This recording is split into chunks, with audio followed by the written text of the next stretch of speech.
Okay. See if we can get another one. Probably should look at my perks, but yeah. Oh, actually, I will get that.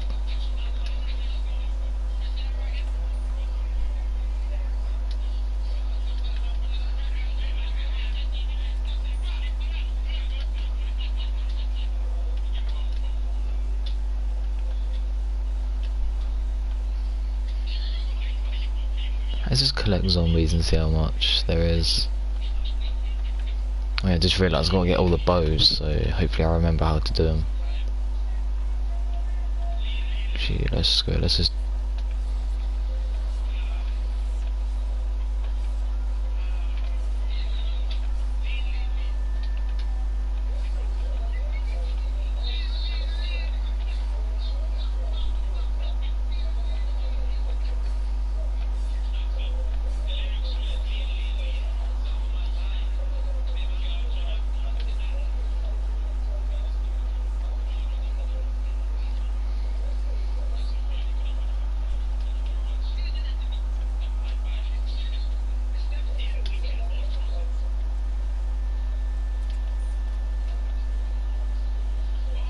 Right, I'm actually going to need to get this.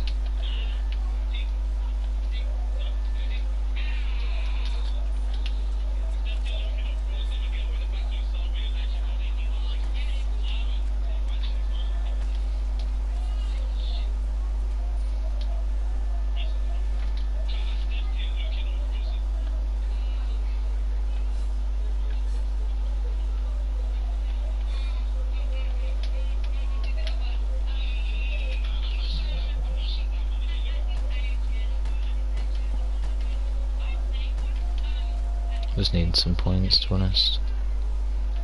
I've already got trophies.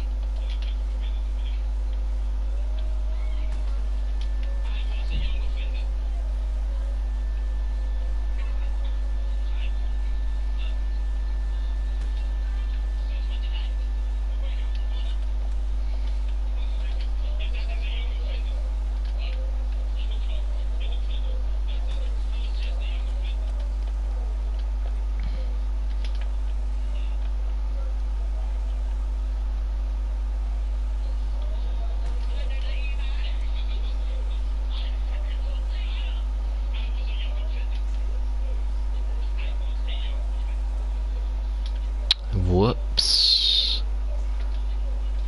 God's sake. That should be it. I believe that comfort comes at a cost. Shall we just use it now?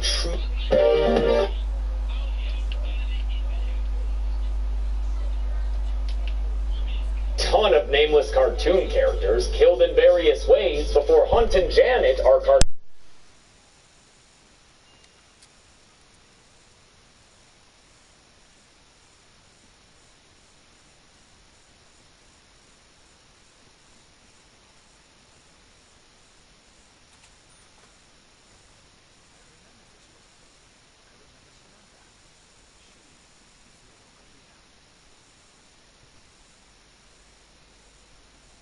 International Speedway in Irvington, Alabama. Like, they had an actual car on actual fire slide down a green screen track into a pillar and a dummy. But in the actual movie, that shot doesn't feel so real. Part of me doesn't understand why they shot anything with dummies. Oh like God. When they slingshotted a 40-pound engine. Oh God. The movie, it all What am I ends up doing? This premonition disaster ends after Nick watches Lori and George get consumed by a fiery explosion that also blows him back and impales Because of the him. freaking brekkie. Whoa! Secret red racetrack! Nick gets one look at the binocular booths, the stylish cowboy, and those tampon earplugs, and he knows they've got to get the fuck out of there. His rush to leave causes, as always, a fight to break out. And, as always, a bunch of people get caught up in it and eject themselves from the situation, with the racist dude Carter telling his wife to stay in her seat. And, yeah, they named another character in this series Carter. No, I don't know why, since we all know there's only one thing you think of when you hear that name in a Final Destination movie. The characters yell at each other outside until they hear the crash taking place inside and see some awful-looking fiery chaos. Are you kidding me? Just a one person that put these stupid redneck thing. Dude, it looks like the stage show for Nero's flute concert back there. What the fuck's the matter with you? Anyway, most of what we saw in that vision is taking place right now. You know, minus the main characters dying. And a news report later literally spells out that 52 people died in the catastrophe. So we'll count 51 deaths right here, with a big old thanks to Action 7 for doing my job for me. And I took one off because while the racist dude Carter argues with security guard George about going back inside for his wife, the mechanic's wife, Nadia, gets killed by a wayward tire flying through the air. I'm assuming that news report counted her among the 52. The effect when it first happens is pretty bad, but I will give credit to the practical corpse they show afterwards. Then we get a title card, and the most badass opening credits I've ever seen. In them, a dope-ass hard rock beat plays over X-ray depictions of the kills we've seen happen in the series. It's all very stylized and does a great job getting the viewer excited, since it reminds them of the best thing these movies have always had going for them, the gory graphic kills. But after that, we're back to the kill-free parts of the movie, which is never much fun in this series, because we gotta sit here listening to shitbag characters like Hunt. Sure choice heads or tails, but you know I like it. A memorial is held for the accident victims, and while Nick and Lori are there, they run into the tampon mom, Samantha, and her husband. Samantha is played by Krista Allen, who, I've gotta say, is trying her damnedest in this role. She's come a long way from getting ogled at by Jim Carrey in an elevator. Mama. They thank Nick for saving their family with first draft generic dialogue, while bland, sappy music plays in the background. Take care. Thank you. This movie had a new composer after the woman who wrote the music for the first 3 films, Shirley Walker, sadly died of a stroke in 2006. At the time of her death, she had apparently scored more major motion pictures than any other American woman, and her work included James Wong and Glenn Morgan's other horror projects like Willard and the Black Christmas remake. Even the first film which does admittedly make for some pretty funny music backing, as racist Carter gets caught by the truck's hook and dragged down the street. Between sparks and gas, a fire gets going, and racist Carter is killed in what ends up being an outright comedy scene. That feels straight out of Scary Movie, complete with the explosion that produces a severed burning head. Props to actor Justin Welborn, who did a partial burn stunt and was actually dragged down the street under the supervision of stunt coordinator Jeffrey J. Dashnow. And double props to stunt performer Steve Davison, who did a full body burn while being dragged down the street. You know how I love a good fire stunt. Now put that guy out, you crazy kids. As though racist Carter's death wasn't enough of a self-parody already, when news of his death is on TV the next day, we get a scene that's literally in the satirical horror comedy Cabin in the Woods, with a red-headed heroine standing around in her underwear solely for the sake of the camera. This movie is so bad and dumb that it's inadvertently a template for parody. Nick has another crappy-looking vision that brings him images of scissors and cigarettes, an alt-rock album title if I've ever heard one, and he tells Lori that he thinks his dream from the previous fight foretold him of the flaming tow truck incident. Now that racist guy is dead. Haha, yep, he is. Samantha and her kids are still alive, but she's now in danger, according to Nick's PlayStation 1 cutscene. She sends her little monsters to an arcade with some money, then goes to get her hairs cut at a beauty salon. Ooh, and a petty. Damn, Sam, you treating yourself, huh? The salon's various tools and accessories conspire to create a slippery floor and a hairspray bottle bomb, but those end up being red herrings. Although her kids eat shit and the bomb goes off, the ceiling fan it dislodges doesn't fall on Samantha. Instead, she's killed after a line of blunt foreshadowing. I've got my eye on you two. When a stone hit by a lawnmower across the street goes straight through her eye. And if you're wondering why Samantha gets killed, but not her husband or kids, I guess maybe they would have escaped the disaster either way, whereas Sam was left behind getting trampled by the crowds before that engine fell on her. Lori tell Hunt and Janet about the visions he's been having, as well as the history they've learned about similar past incidents like Flight 180, and how after all of those disasters, the survivors subsequently died. But we survived. So now does that mean we all die? Yes, that's exactly what that means. We're 4 movies in here. You know this, man. Nick also shares the tried and true theory that another person's intervention will cause death to skip a kill. But this is all too much for Janet, and she leaves all freaked out. As for Hunt, he resigns himself to the possibility that maybe they're right, but he intends to carry on as per usual. So I'm gonna do what I do best. I'm gonna go get Lane. Wow, Hunt, you're so fucking cool, dude. Nick unlocks another level with a free online flash game, and that inspires him to go back to the racetrack and try to jog his memory of the order in which people died. He thinks back to all the deaths he saw in his premonition, but he can't remember who died after Samantha. Nick and Lori are then discovered by George, who responds to their theories sounding like George friggin' Washington. Young man, that sounds great. They watch the security cam footage that shows how dying is easy, young man, and Nick sees enough to figure out Death's order. Looks like the mechanic is next. Hey, maybe if we can stop this mechanic from getting killed, we can break the chain. The rest of us will all be safe. Yeah, dude, that'll definitely happen. It works every time. They track down the mechanic, a guy named Andy, and visit him at the garage in which he works, which is a dangerous place indeed. Andy's been having a hard time ever since seeing his wife get squashed by a tire, and turns out George can relate to it, since he recently lost his wife and daughter in a car accident he caused while drunk driving. George continues to develop his character, while the others just kind of nod at him a bunch, not knowing that inside the garage, Death is getting back to work again. When it finally springs its trap, a gas tank is launched that catches Andy in the chest and sends him flying partially through a metal fence. This is another kill where I don't know why it looks so bad, since on set they had a dummy with a pre-cut back that they pumped full of blood tubes and actually rammed through a fence. What the hell happened here? Moving down Death's list, Nick says that Hunt and Janet died at the same time in his premonition, so he splits with Lori and George in an effort to track down both of them. Hunt is, predictably, doing the only thing he claims to be good at, even though he taps out after finishing himself and leaves his lady partner unfulfilled. Oh, and look, he's already getting excited to disappoint another girl. But Hunt had better get away from that pool, because Nick is seeing ominous signs and more shitty visions, warning him that water bad, fire's good. Oh, and yeah, check out that not-so-subtle Easter egg referencing Allie Larder's character from parts 1 and 2. Her name was Clear Rivers, not Claire. I was never saying it wrong, she just had a dumb name. Hunt gets into a fight with a little kid who gives two of the funniest no's I've ever heard in my life. Give me the gun. No! Give me the fucking gun.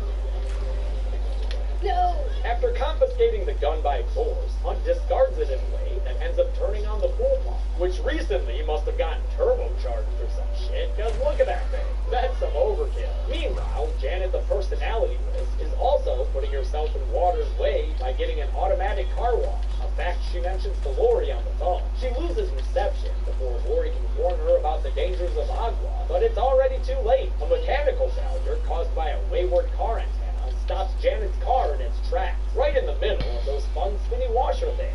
Janet's sunroof opens and a big pipe bursts, sending her screaming towards a prestigious death. When Hunt's lucky coin rolls its way into the pool, he dives in after it, only to get caught by the super pool pump pulling at his bum. My bum is on the drain. My bum is on the drain. The pressure keeps building and it's causing lots of pain. So now, he and Janet are in simultaneous situations of aquatic danger, with Janet getting extra sudsy. But lucky for her, Lori and George drive into the car wash and save her from getting her face cleaned off. Their intervention saves her life, and she's rescued from water and pipe alike. But unfortunately for Hunt, Nick's unable to find him when he finally gets to the golf club pool. Hunt is killed when the pool pump reaches maximum pressure and sucks out his insides, which splash up into the screen well and land on the deck in a bloody mess. This nasty kill required actor Nick Zano to get some underwater training, and the scene took 3 days to shoot. He'd have to stay down there while they got different shots, and in between takes, breathe through instruments like these hoses. Not too hard to act like you're drowning when that's going on. You gotta get in that headspace of death. Like, I'm dying. But then I'm underwater and I'm trying to run the pool. And then you start losing your cool. It becomes very real, very fast. Oh, also, the digital blood in this scene apparently has an excuse. They were shooting at a public pool and couldn't contaminate the water with any fake gloves, so they say. Since they successfully intervened to save Janet's life, the survivors figure that Death is either done with them completely or it'll skip her and move on to George. Either way, George ain't worried. I'm at peace with it. My family's waiting for me. I'm ready to go. And so that night, George decides to end his own life. Nick and Lori come over to check on him and find him hanging from the ceiling. But hey, he's not dead yet. Although turns out, not for lack of trying. I've been trying to kill myself all day. Since George has been unable to kill himself, they think that means Death really has given up on them entirely. Awesome! Let's pop some 3D champagne corks. Whoa! To life. What do y'all got planned for it? Lots of traveling, like Paris, maybe some beaches, Saint-Tropez. Saint-Tropez? What? Aren't you college students? Where's all this globe-trotting money coming from? Sam and Lori may have been premature with their travel plans anyway, since all of a sudden, Nick has another vision that includes some water dripping and a 3D snake. I mean, well, a news report reveals that there was another survivor from the racetrack they didn't know about. That tall cowboy, a guy named ZiNgInG-BrO. He was rescued in the rubble, which is not the same fate we saw him suffer in the premonition. I would ask him, like I did in premonition, he would have died. Instead, he survived. That means ZiNgInG-BrO must be the next one on death's list, which is why Nick and George rushed to the hospital where he's being taken care of. Also residing in the very same hospital is a racist old man. You know how many of your kind got killed in Korea? So fun watching assholes all the time. The old dude's tub starts to overfill with water after the nurses leave him alone. And it looks like his room must be right above the cowboys, because now there's a waterfall coming down on his head. ZiNgInG-BrO actually manages to get out of his bed and crawl across the room, but by the time Nick and George find him, it's too late. The tub falls through the floor and crushes him. I'm not entirely sure if it makes sense for the tub to be there, when the leaks began right over Jonathan's bed all the way on the other side of the room. But my editor Zoran says it makes sense for some reason, so I don't feel comfortable berating it as stupid. Maybe I'm just the stupid one. Who knows? Lori and Janet, the two most useless and underwritten characters in this whole damn series, are at the mall to see a movie, so that's where Nick and George head next, while George tells Nick a bit about his late wife. It's like deja vu. My wife said that deja vu is like God. Whoa, okay, we're doing that kill again. Damn. I mean, I knew the dude had to die, but now we're down to exactly 0 interesting characters. Bummer. While Lori and Janet make their way to the theater, we see a lot of construction going on outside and within the mall, giving us lots of dangerous details that these characters should be looking out for. You know, maybe they could stay safe if their parents had taught them to fear and respect the escalator. But I guess they didn't, since Lori's shoelace gets caught. Thankfully, it snaps off before a bloodbath can ensue, leaving the girls safe for now. Nick arrives at the mall and has another vision that shows the girls being killed when their theater blows up into a fireball. Sure enough, death's already gusting winds about and soaking sawdust and flammable chemicals in a room under construction that's right behind the screen in Lori and Janet's theater. They're there to see the latest done, but Nick has a hard time finding which theater they're in, since apparently this thing's having an endgame-sized opening. He eventually manages to track them down, and he gets Lori to leave with him before the fire that's broken out backstage can spread to some barrels that are spontaneously combustible. I'm sorry, what? You mean they're combustible, right? Because spontaneously combustible would mean they're apt to blow up at literally any time. Do you really think there would be spontaneously combustible barrels lying around a construction site movie? Because that's just fucking stupid. Anyway, Janet refuses to budge, so when that barrel spontaneously combusts, she's killed alongside all the other theater patrons, who are not only blown up, but also stabbed and stuff. We get some variety here. Props to the stunt performers being flung around on cables, and props to the crew who actually blew up a theater facade for real. Movie making is fine. The fire continues to spread and causes 1, 2, 3 more big explosions in the mall, and as 4 more big explosions in the mall. The last one tears apart the escalator, which Lori is pulled into its exposed gears and squeezed like a bottle of toothpaste. Great use of some soft fake legs made by makeup artist Mike McCarty of K&B. It's an awesome and graphic kill. Oh shit, kills? Have I been forgetting to count kills this whole time? I have. Probably because those all took place inside a secret eyeball mall. Wow! My wife said that deja vu is like God.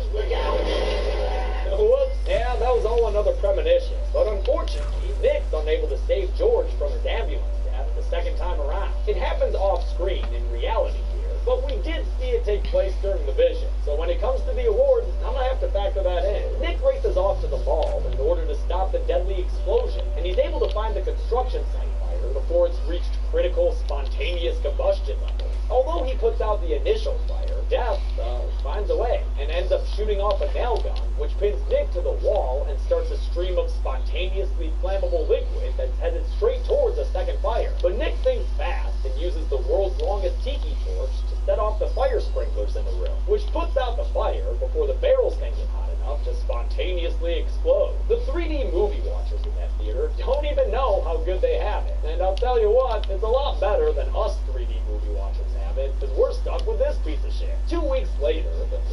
drivers meet at their favorite coffee shop where they're laughing and having a good time. Hell, Nick's even known as a local hero. You saved a lot of lives, man. Thanks, random guy. But this happy ending doesn't stay happy for long, since Nick starts getting a bad feeling about everything he sees, and not just the shitty acting. What do you think, babe? Hey, Space Cadet, you want to come back down to Earth? The movie ends with another disaster that kills all three of them. But since it cuts to the end credits, they're shown in that cool X-ray style that was used in the opening credits. Not a bad way to do some stinger kills like that. Although, honestly, I'm just happy this thing is over. How many cartoonish kills were flung into our faces?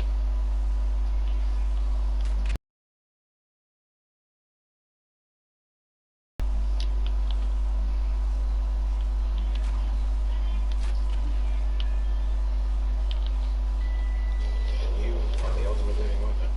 My weapon. You have an army inside you that will heal you instantly. Can't control me,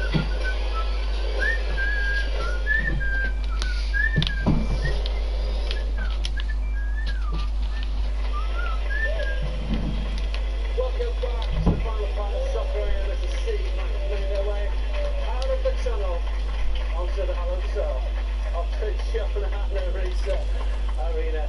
Can Nick up for Leeds and take top slot on our boys leaderboard? Why then? Why not? Thanks. Only 10 to go, one better than the Ellen Road outfit. And guys, if you've got one in either of those top bins, £500 will be yours. Can you do it? Definitely. Maybe. You see that? That's good. That's good, right? Seriously, bit of the camera both ends for that sort of stuff. Right, go and trot off. Go and get yourself ready over there, if you don't mind. Get warmed up, because it's time to cross the line to our commentary team of Tony, former Bellew, if he's still here, and Jimmy. You better look at him. Pull out. Cheers, John Fenley. Of course he's still here. He's going nowhere, the big man. Anyway, Tone, look, we've got Magic Melvin of Sticks. I'll have a stat. Get on this. He's spaced 38 shots in the JR, and he's saved an impressive 26, giving him a save percentage of 68%. That makes him top draw. But more importantly, you've had a good look at the fans. How many do you think they're going to get? These boys look like a gang of winners, and I'm hoping they can redeem me, to be totally honest. you need redeeming. How many? Give me a number, Tone. I'm going for 10. He's going for 10. Top of the league, John. Back to you. Come on, we've all had a drink, Tony. Okay, boys. Tony thinks you're going to get 10. Let's do it. In 3, 2, 1.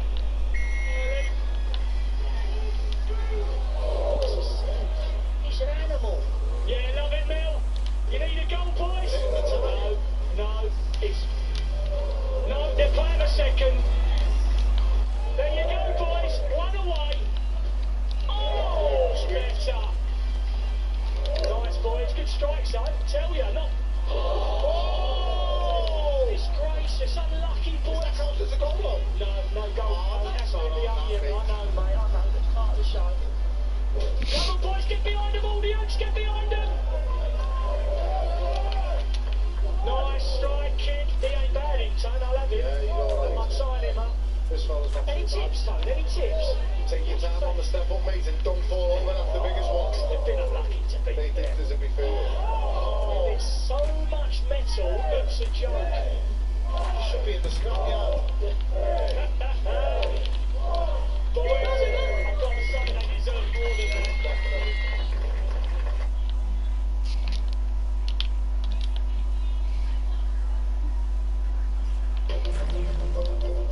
Banking agent Alex. They're all massive perverts, to be fair. We'll go on a night out and they'll be all over everyone. I've not got the greatest confidence with doing it. I'm just a bit apprehensive. Thank you very much. Where do you come from? Liverpool. Attraction's very important. I'm all about the initial sort of like flutter of, oh, these nights. What kind of girl you after for? They're actually quite rare. They're genuine guys, they're quite rare. I'd like to think I'm one of them, but Are you? You gotta get the tummy flutters and the fairy flutters. It's like, you know, if you're not attracted to them. It's like, if I can't imagine myself naked with them, I'm like, it's not gonna happen. I'm sure he'll. Yeah, I hope he does. Yeah. I'm a coach. There you go.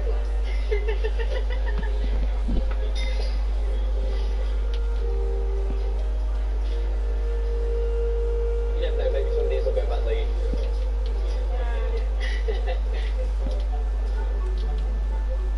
Most people I ever needed.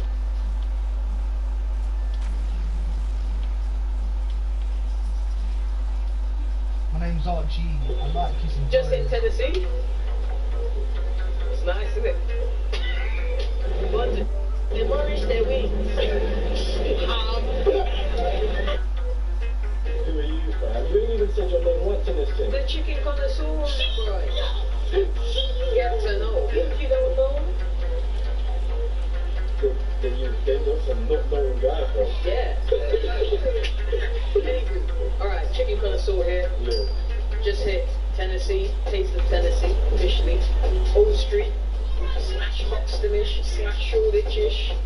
It's calm.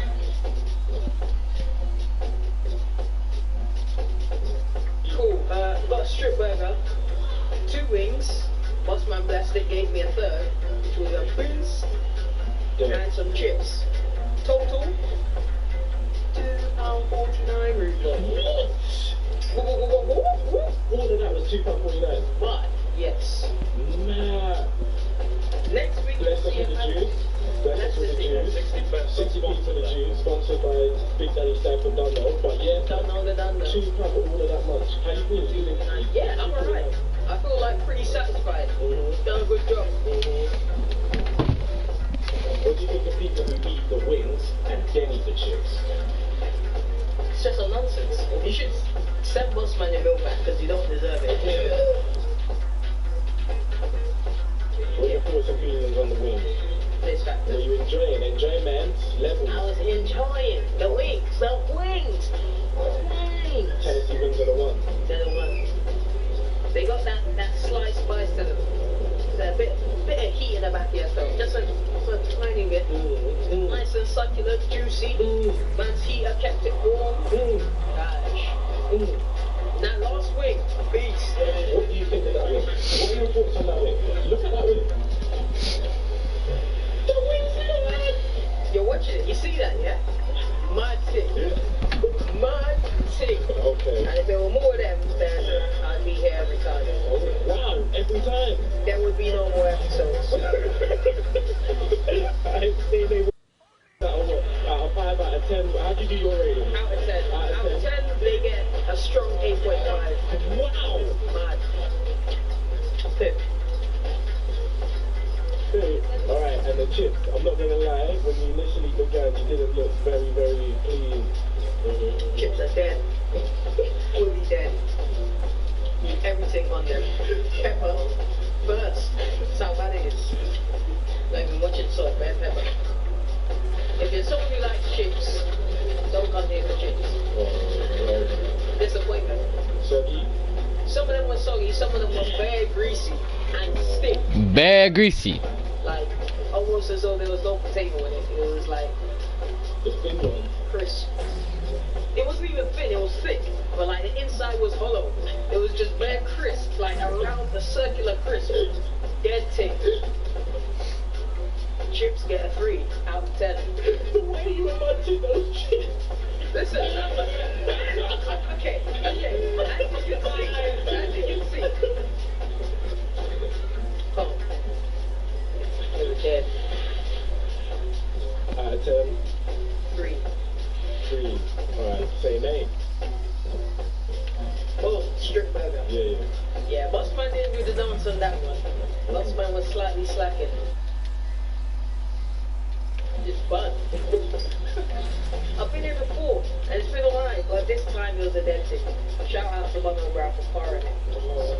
10. What would you give the burger out of 10 dogs? Out of 10, maybe a 6.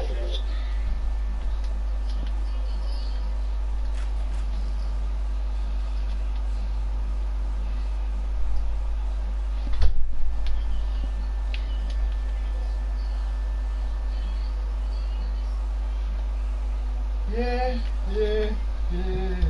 My name is Joey. No, not Joey, it's Archie. And I like kissing, but you know me, it's kind of mad still. I'm on a mad one. Hey, you already know ultimate stuff that's on everything. Yo, you're moving kinda mad still.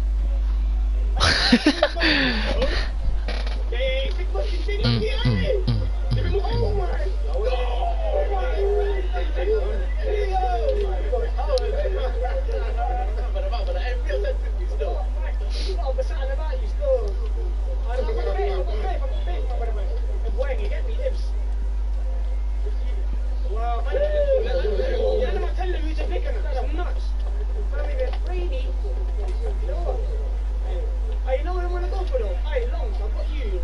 I like you. Our team is looking hazardous. I'm closing our keepers. I'm making a grab on pretty lost. Match is that keepers. How much are the keepers? I can't get too lost.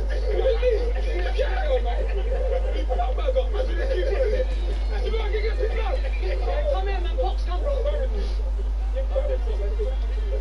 Yes. I tempo no one give you.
Oh my days, image, you try to get him up.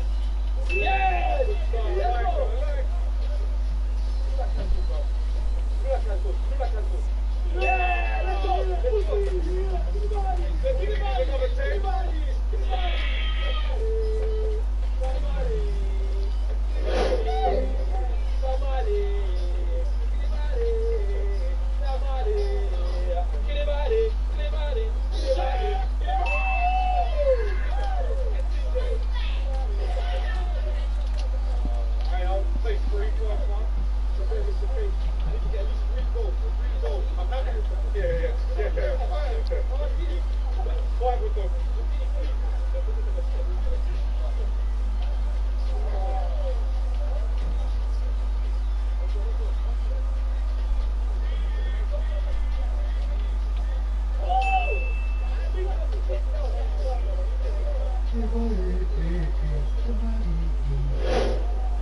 I actually just hit that?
I have no idea.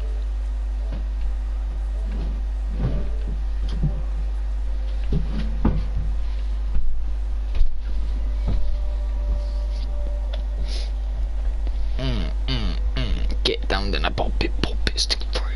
Big ball, gimme, you digits. Oh my god, look, that made you wait a minute.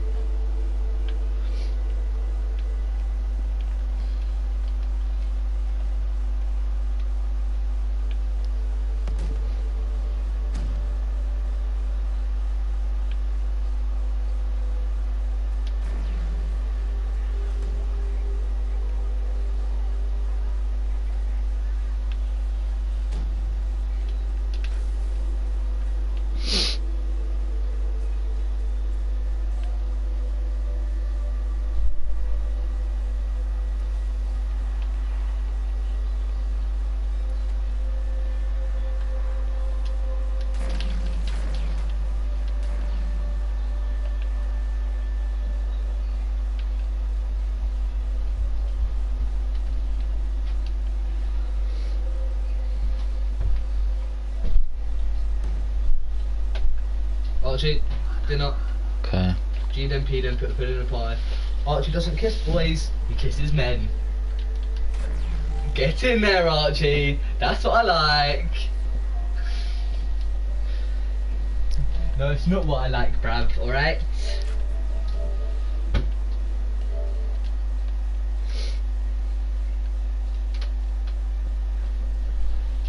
Alright, bruv.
Come in.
back bumper still.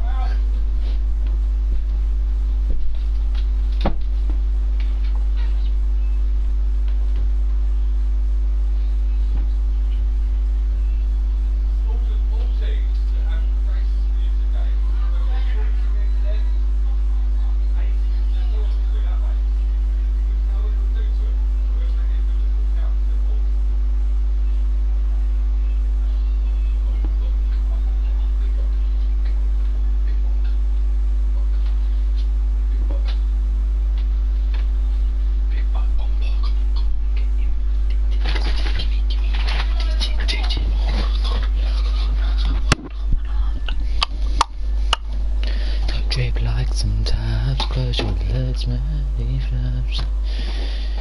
Keisha, Stacy, Rayshon, Becky. And with hands on a choppy batty, feet of a patty, reach your fatty.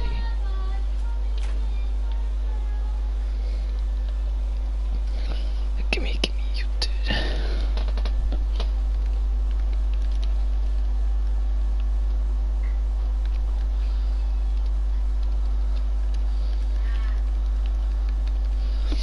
Gimme your digits, someone. Wait a minute. Check out sometimes got your legs, man. Flowers, Keisha, Stacy, Rachel, Becky. My fans are chubby, patty, feet were patty, reach your fatty. Made her a diet plan, gave her a mouth, typed in my keys. Okay, no, so that is the right one. But where do I go? Royalty free KSI type beat, aggressive diss type instrumental. Chaos!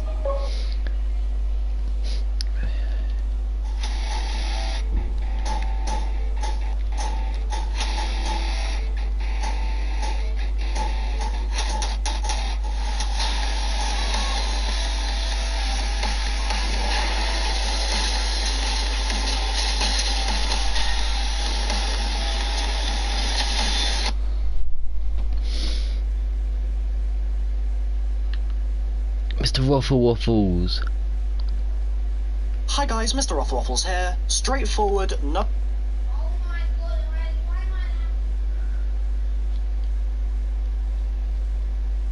a symbol. Take a look at this symbol and note it down. The symbols will all be cuneiform, just like the sword symbols on Shadows of Evil.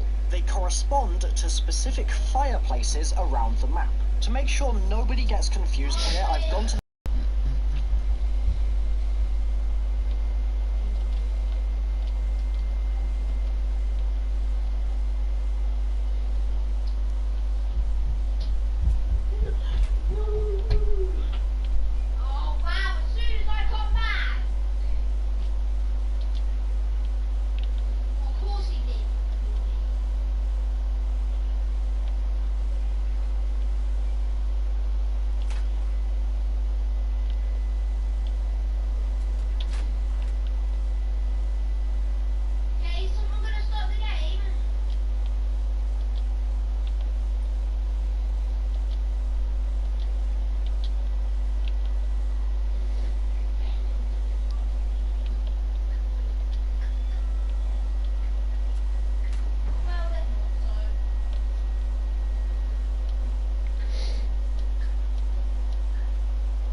As a lot of other people are describing.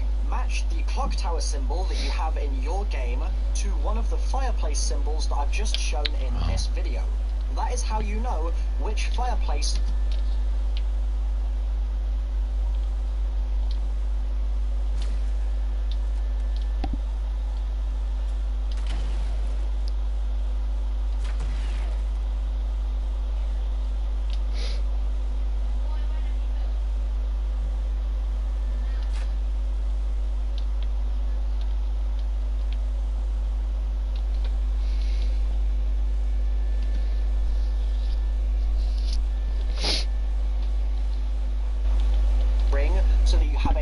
of reference when you're inside the sphere and you know which direction you need to be looking in once you have launched. And C, stay calm. It's going.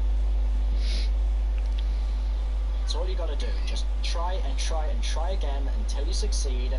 Here is me going from the rocket launch pad and trying to do that one. As you can see, didn't quite work out in that attempt, but eventually we got it. And once you get it, once you actually hit it, it will stay lit up. Even when you're running around on the floor, the ring will still be lit. The use for these lit up rings is very similar to the lightning bow step. You need to stand inside the ring and kill zombies that are reasonably close to the ring. If you do this, their souls will float to the ring and charge it up. A good 10 zombies or so should fill up each ring and you'll be ready to move on. Go to the clock tower and turn the exposed gear in the back of the clock. It will spin around and reveal a symbol. Take a look at this symbol and note it down. The symbols will all be cuneiform, just like the sword symbols on Shadows of Evil. They correspond to specific fireplaces around the map. Nobody gets confused here, I've gone to the lengths of showing you the locations specifically of each individual fireplace. There is a lot of misinformation on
Okay.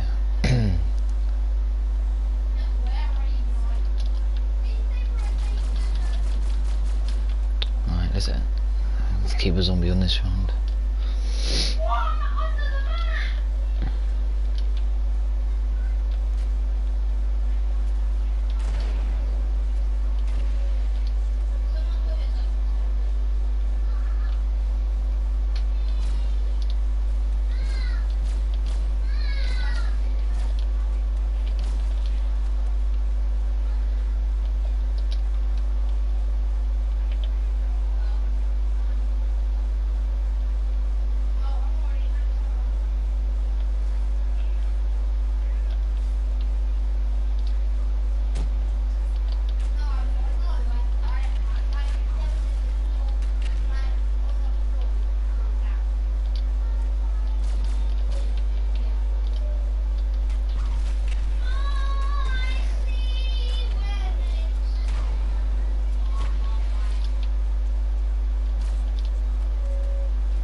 Boom. Now we can get the last. Hopefully. Okay. Can we not get it?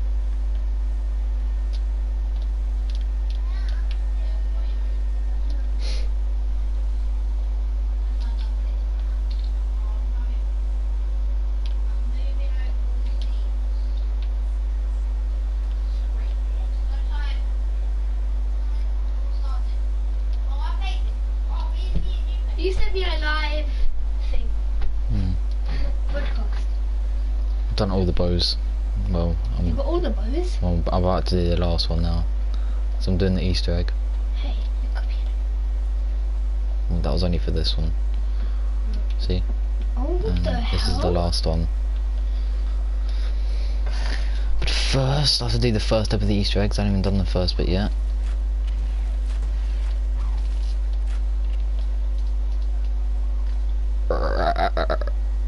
Right, do you know what? We're not getting there. We're actually going to do this. Why are you so hyped? Why am I so hyped? Yeah. I don't know. Just I'm joking.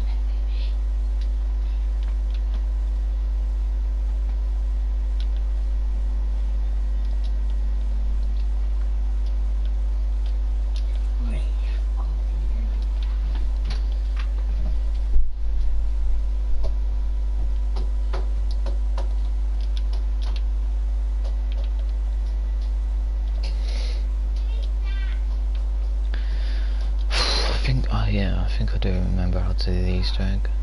Oh, how unlucky am I? This is gonna fail.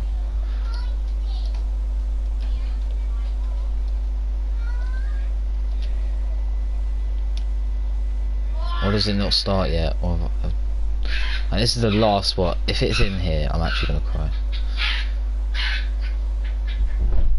Oh my god.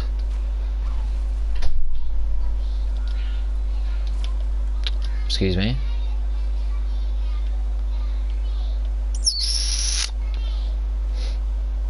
Okay, whatever. How did it what?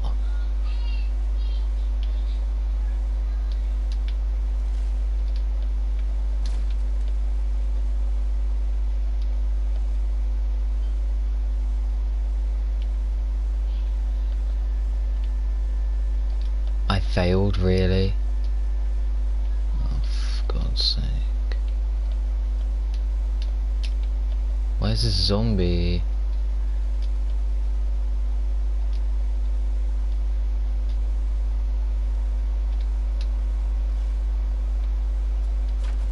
Go find him.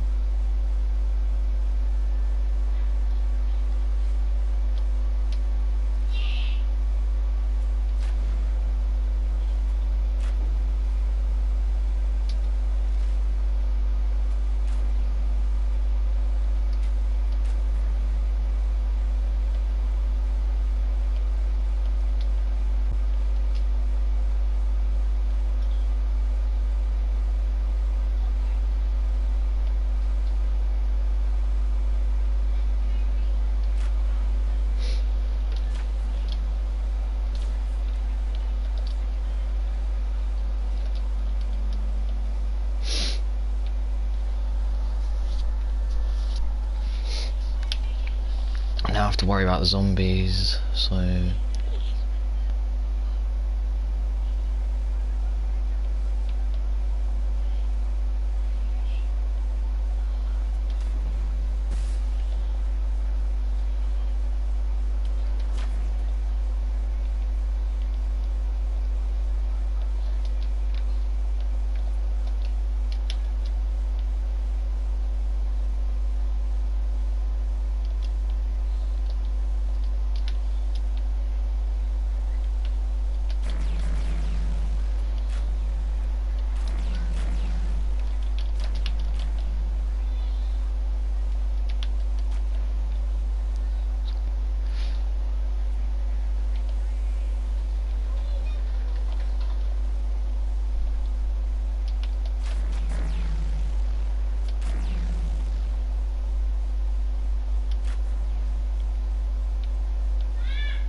else could it be, Will?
Finally, we're actually getting into the Easter egg now.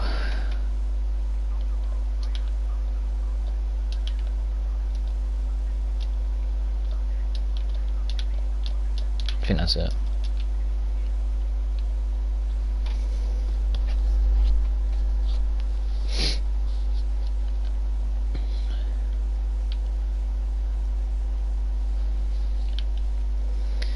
O up O, easy, O up O. Let's see if this.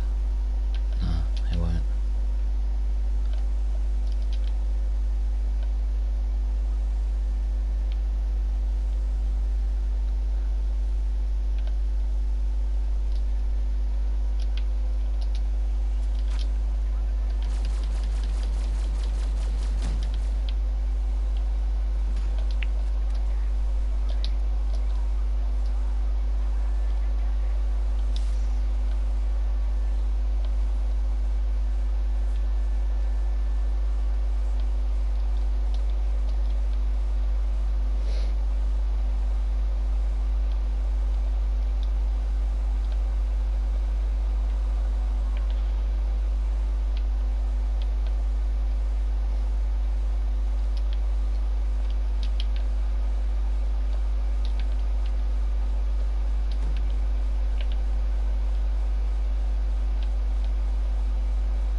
Yeah. I don't know what's going on with this step though.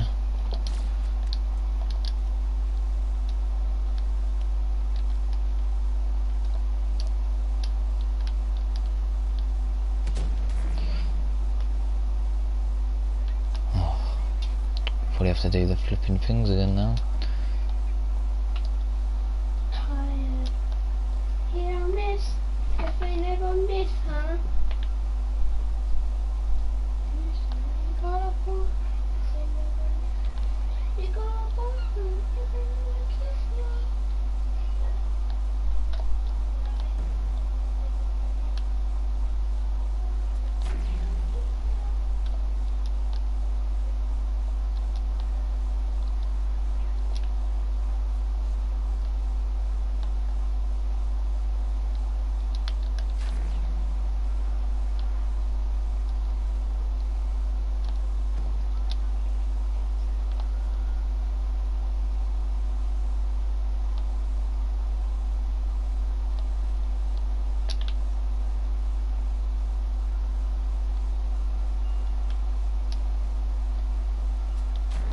Are you actually kidding me?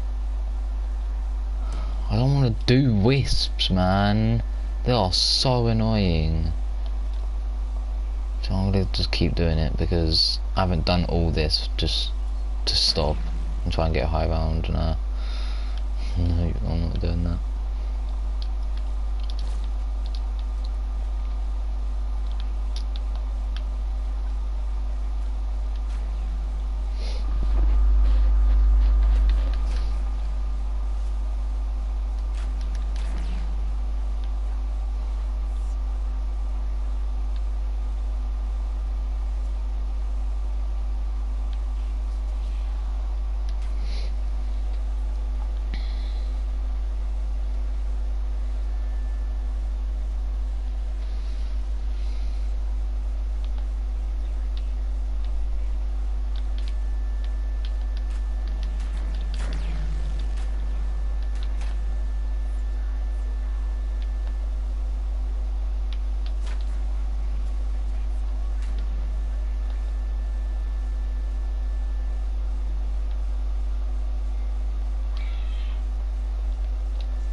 Please tell me I haven't spent.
Hyped over the one that I hit that now I can't even hit the default ones with each one of the characters.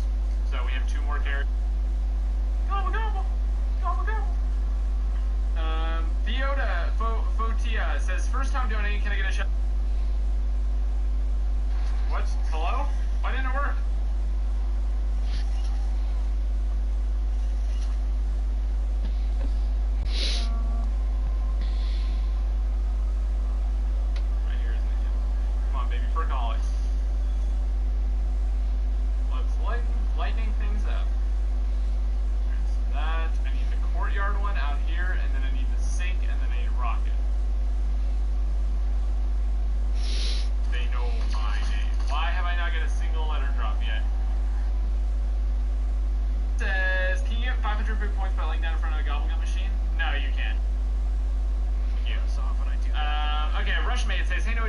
Just wanted to support your stream anyway. I came, love watching you stream zombies on Black Ops 3. Keeping us, my man. I will, dude. I will. Thank you so much. You are by myself. All of the different locations that I can possibly be in, I have to go do by myself. And dang it, that's what I'm gonna do. So,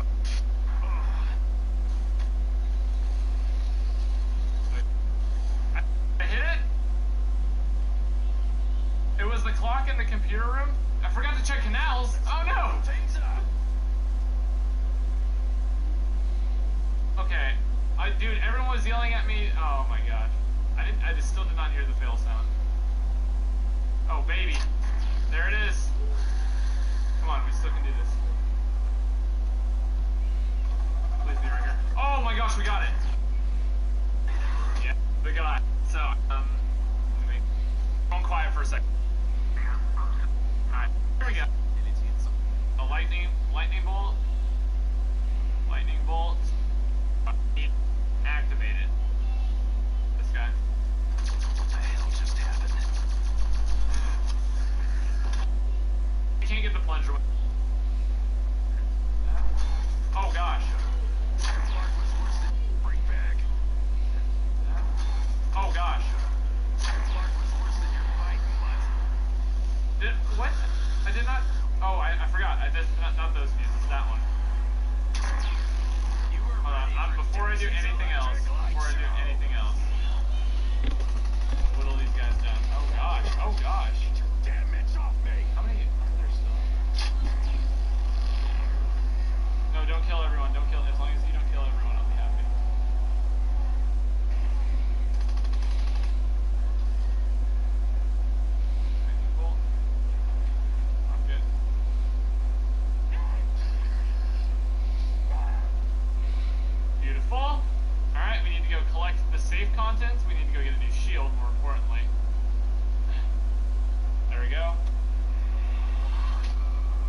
What do you think you're doing? What was I doing now? Stop making them rude gestures with your hand right now. Roy.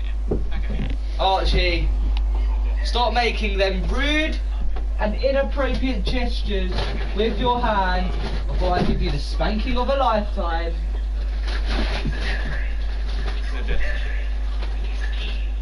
The key. Okay. Here we go. Back down to earth.